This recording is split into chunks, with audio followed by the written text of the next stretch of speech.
So a few days ago, I had woke up and, usually I check my phone to see if I got any emails or messages from, people that send me messages. And I looked and I checked my WhatsApp and I had a lot of messages on my WhatsApp. And I said, man, what's going on? So the first message I saw, I think it was O'Shea had told me our brother, Grandmaster Amen Rahh, those of you who watch his YouTube channel, he passed away. And I'm like, huh? Are you serious? So I went to look and see, and then I had, Sister Gina with African Superstar. She told me the same thing. Sister African Tigers was telling me the same thing. I said, oh man. I said, what happened to Amen Rahh? I know that I haven't seen him make a video in about a month, and we was kind of saying like, what happened to Amen Rahh? Like he get in trouble again? Because last time he had talked about when he went to jail. In Mombasa, because that's where he was living. Now, some people who say, well, who's Amen Rahh? I don't know who he is. I have an interview that I conducted with Amen Rahh when we was in Kenya back in October. And I said, when I go to Mombasa, because you always talk about Mombasa so much, I said, I got to meet up with Amen Rahh because he talked about Mombasa. He loved, Kenya more than life itself. He actually did. But if you didn't know who Amen Rahh is, I'm going to play a short clip from that interview and let him tell you exactly who he is. Hey, ladies and gentlemen, we still here in Mombasa, and we're here with the world famous Amen Rahh. So Amen Rahh has come down to visit and chat with me and everything. Amen Rahh, thank you for joining us, and I'm glad you come talk to me, brother. Thank you. Glad to be here. All right. Okay. So Amen Rahh. Yes, sir. How long you been in Mombasa? 21 years. 22 years this December. Okay, so tell people that story. How did you get to Mombasa? Where you from? I'm from Los Angeles, California, born and raised. And I became black conscious in 1986 and officially changed my name in 1987. And I decided right away that I had to go to Africa, but it took me 10 years to make that trip, to make that journey. I literally had to just say, stop my life, let me go. Because you keep postponing like that, you can get tied up in the system and your mind can be playing tricks on you and you just feel like next month, next year, next month. And I got tired of that and just said, saw a small window of opportunity, and I originally came for a 3-month visit, but it ended up being 21 years. All right, let's back up to that. So you was in Los Angeles, California. What events happened that led you up to say, you know what, I think I need to, I don't know about this American situation anymore. What led up to that? Well, I wanted to be a policeman, and that was my dream out of high school. And I did everything. I'm an extremist, so I did everything to prepare for that. And my mother had died, and I was basically on my own for the moment I was 18. So as soon as I turned 21, I signed up for the police department. They said you had to go a year without traffic tickets because I used to race cars. And so I went 1 year without a traffic ticket. Went back and applied, went through the rigorous background investigation, everything, passed everything, got into the academy, and all of a sudden, out of nowhere, these white training officers started targeting me. And cut the long story short, they racismed me out of the academy by lying to me and saying that you can come back in 6 months. And so that failed.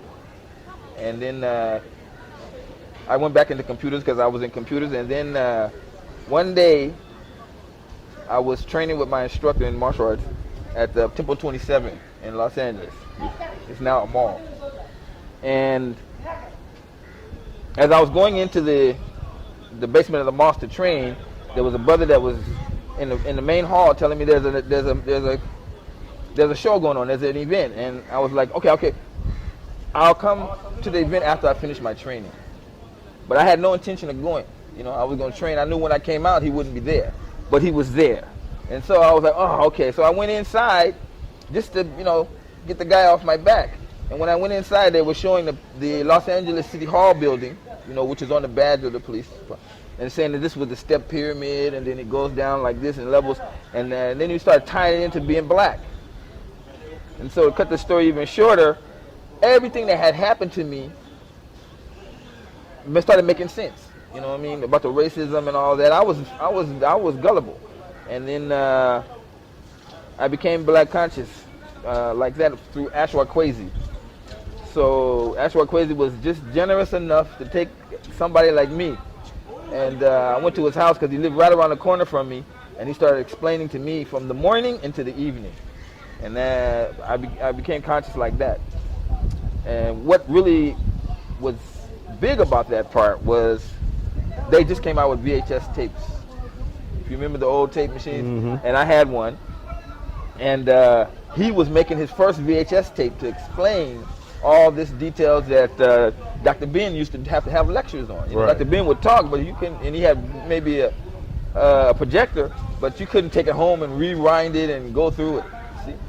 So I got that tape, and it just like weeks. You know how you go and sit on your couch and you're just in your underwear, and you just can't believe it, and you're watching this video, then you rewind it and watch it again, and that got me. And so everything that happened to me in the past made sense, you know, from my time at the LAPD and also even when I was working with corporate America, you know. So that is how I came to become conscious, and then immediately I sat down, got an encyclopedia because there was no Google at the time, and looked for an African country to go to. Ended up choosing Kenya. And I got some Kenyan friends after that, and then the rest was like, just like a flow. And 10 years down the line, I had left corporate America. I had my own business, and I just saw a window of opportunity, and then I came. So I landed in Nairobi. Now, after that interview, I talked with Amen Rahh about a good 2 hours about a lot of different things. And one thing that he did tell me that really stuck out is that you will never really have freedom or be treated equal as you should be treated in America. So you just have to accept that. Now, look at what's going on right now with the coronavirus. Now, how many times and how many people in the black community have tried to fight for reparations and saying this is a debt owed? And they play games with black Americans and say, oh, we got HR 40, it has to be a study, and then the study doesn't mean that you're going to get paid anything, and it has to go to committee, and the Senate got to sign it, and the president got to sign it. Then we come back and talk about a study. But notice with coronavirus, there was no study, none at all. They quickly say, oh, yeah, we got to put some checks. Donald Trump was the first one that said, we got to put checks in people's hands because of coronavirus. Nobody said how we're going to pay for it. Nobody said, well, nobody's owed anything, because technically, if you want to talk about it, the government don't owe you anything. They don't. That's just part of how it is. Natural disasters happen, pandemics happen, but it's not the government's responsibility to bail you out. It's not even their responsibility to bail out a corporation either. If they choose to do it, great. But we saw with this situation how that whole scenario, even though, yes, you'll get a coronavirus check as a black person, but a debt owed, they forget that, they ain't paying you nothing, but only if them folks can get checks and then you be along with it. That's the only way it's going to happen. And it was crazy how quick they done that. Now, Amen Rahh, what I respect about him is that, you know, a lot of people talk about going to the continent. It took him, as you heard, 10 years. With his particular plan to do it. And I wouldn't say just, hey, pop up and leave. But you look at the situation we're dealing with now, the coronavirus. You're looking at the lockdowns that we have now. You're looking at how you really don't have a lot of rights, like talking about. When these folks can tell you stay in your house, you better not go out your house if you want to, or you're going to be in there 6 months in jail and a $1,000 fine. I get why, because you have folks that will not listen during the pandemic. I understand why they go in that route. Trust me, I understand it. And to a point, I support it. But you don't really have a whole lot of rights. What if later, we are talking about the Africa plan, right? What if later you have another pandemic? Or what if the coronavirus pops up every winter? You have your Africa plan, you have your passport, you have, you know how to go to a different country. You want to go stay 90 days, you can go get your Airbnb, you can go hang out. While it's cold here, it's warm over there. This summer is just starting, especially in Mombasa, in October. So you won't be dealing with any kind of coronavirus because they don't really like the temperature. And I would love to hear an Amen Rahh video right now about coronavirus. Because you know good and well it's going to be, I told you you need to leave America. I told you this and I told you that. And one thing that Amen Rahh stated in this particular interview. That means that when we come like individuals, we will be assimilated into the culture. So even if you came here after one generation, let's say a brother comes here with his wife and one kid, and then 15 years from now, the kid will be probably with a Kenyan, and they would have children. The kid would be Kenyan. You see, that's what's happening with me right now. I mean, I just look at my kids. They go outside and play with the other kids, and you can't tell who's who. You see, right. And I know when I die, they'll just go on. They're not going to be American. They're going to be Kenyan. So I feel that in the fight, and some of these black people, they want to talk about, we got to fight. No, the fight is not in America. The fight is pulling yourself out of America because they have been reaping the benefit of our talents for 400 years. Is that his children didn't know racism. His children only know being in Kenya. That's it. And whether you agree with Amen Rahh on some things or not, the brother did it. Have respect for him. And the brother, he said in 1987, changed his slave name. We just conducted a podcast that we had put up talking about that in the 21st century, a lot of us, including myself, we're still walking around with the names of our former slave masters. And if you haven't heard that particular podcast, check it out. It's a Phillip Scott audio experience. And we talk about that extensively. But Amen Rahh changed his name to Amen Rahh. His kids had the Rahh last name, like him. And he went to the continent and he said that he was going to be buried there. He was going to pass away there on the African continent. He said that. It is just ironic that it actually happened. And it was my plan. I say, listen, when I go back, I'm gonna go actually try to meet Amen Rahh's wife. I'm gonna meet his kids. You know, that was my plan. My plan was to go back, treat him to a great meal on us, you know, and just break bread with Amen Rahh. That was my plans, and I did not get to see my brother because my brother transitioned with the ancestors. And the brother, you know, did what he liked to do. He taught Kempo over there in the continent. They didn't even have Kempo in Kenya at the time. So, you know, he definitely will have his own legacy. And he really wanted to help kids. You know, this capital was some of his issue with trying to get tablets with a certain software to the children. And like I said, you never know. You know, he said that may end up happening.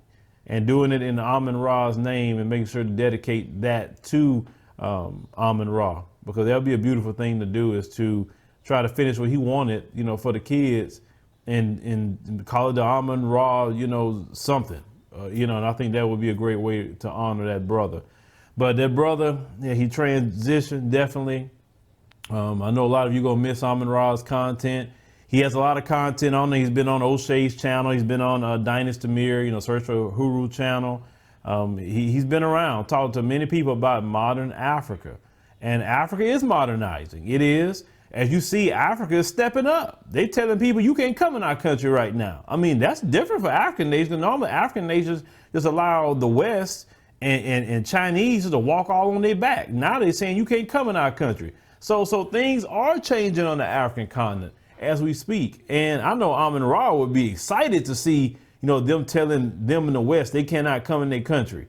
You know, that's almost like a different thing they've never seen before out of the continent of Africa. So, but our brother Amen Rahh, and to his family, you know, may you guys, you know, grieve, you know, and just, you know, remember, you know, your loved ones, you know, much as possible. You know, I've heard things about, you know, they needed some, you know, help on some things. So I was trying to I know me personally have donated something to Amen Rahh. Just, hey, I want to give something during the live stream through World Remit, because that's like one of my favorite apps to use to give funds. But if I heard that everything is still the same and it will go directly to his wife. So I'll try to post that in the pinned comment. If you want to donate anything to Amen Rah's wife and kids in Kenya, trust me, it go a long way over there versus what it go over here. But, you know, to Amen Rahh, brother, you know, you with the ancestors, and we're going to keep on rocking and making sure the message get out. And like I said, I'll be, you know, following your footsteps on the continent as well. Just when I have my plan complete, I don't make emotional decisions, and I don't think Amen Rahh want any of you to make emotional decisions. But right now, as you can see with the coronavirus, you know, Amen Rahh would tell all of us, he said, now you see why I told you to come to Africa? Now you see? Look at what you're dealing with right now. Look at the pandemonium. You know Amen Rahh would say that, those who watch this content. But, you know, leave me a comment, guys. Let me know what you think about our brother Amen Rahh. And if you have not watched the full interview where I showed the clip, I also put that in the pinned comment. Amen Rahh dropped a lot of jewels. And that video got, I think, 80,000, you know, views from Amen Rahh. I mean, that video itself was the most successful video on the Kenya trip, was Amen Rahh. And after that would be African Tigers. But Amen Rahh definitely dropped a lot of jewels that's even relevant today. And make sure you check out that interview. And also go check out his channel. His channel is still up, and you can just, you know, go watch all his content. That's the one thing about today, is that we can leave work on the earth, even though we're gone on the internet. And, you know, the internet, things can be on there forever.